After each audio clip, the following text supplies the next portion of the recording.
Get more on this and speak to Douglas Johnson, who is an independent scholar on South Sudan and Sudan, joining me now live from Oxford in the UK.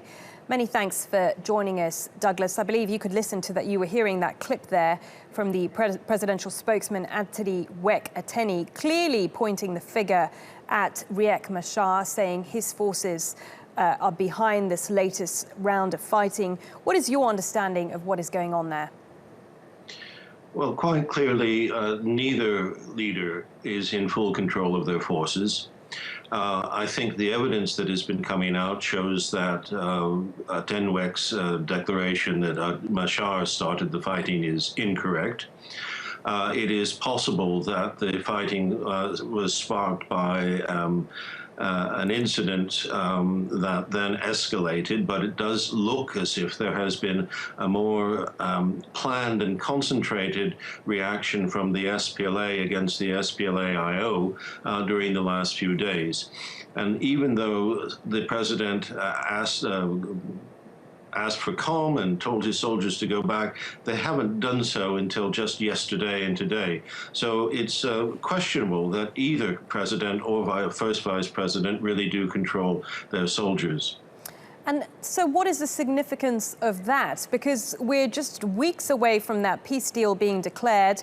Where does this leave things for this fragile country? Well, it leaves the situation in Juba extremely precarious. It is opening up the possibility of a more robust and concentrated international intervention, especially in Juba, to be able to disarm, to demilitarize the city and possibly disarm large bodies of armed soldiers and armed civilians. There could be a much more robust international intervention, which I think many South Sudanese are ambivalent about.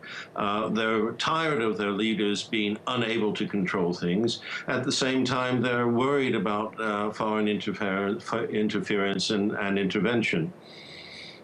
Do you believe there is a genuine will there by the vice president and the president to bring peace to the country?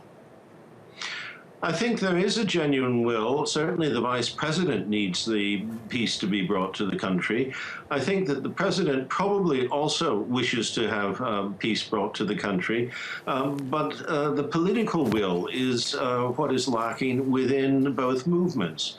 And I think that the onus really is on the government. The onus is really now on Salva Kiir and the SPLM and the SPLA to be serious about a peace agreement, be serious about a transitional period that would bring in a new political or a new constitutional arrangement for the country to bring all of this to an end.